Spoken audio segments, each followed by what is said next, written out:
Ordiolale e alma viva, chinoca com voz de raça, pendurada nos verdades, envolvendo no infinito, num saradeio bonito, como tuxina de rosa, tira mãe e tira rosa, Valdéria por excelência, tu já nasceu sem querência, meu lindo botão de rosa.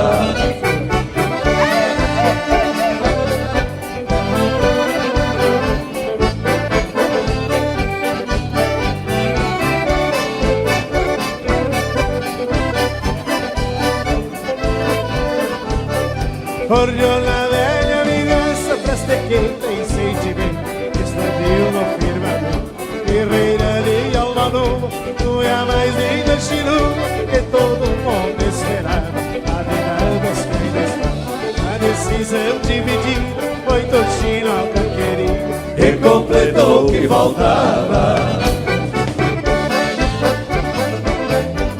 Mas e agora, Fernandinho? Agora não falta mais nada.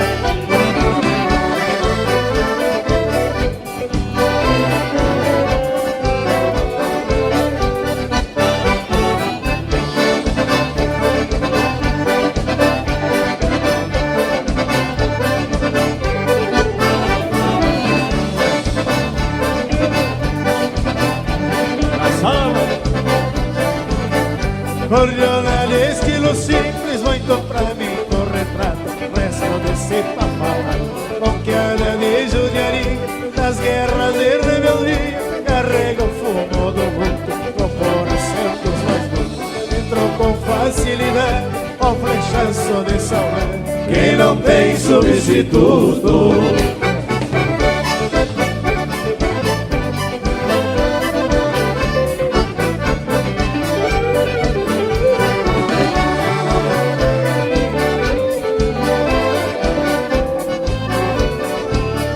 E o teu repertório é vasto, conhecedora da arte, procuro fazer viajar. Quando me abraço contigo, quero unir os meus amigos para um arco-íris de voo, na avenida do terror. Vou formar uma gravura para voltar a ser procura, como um eco nas coxilhas.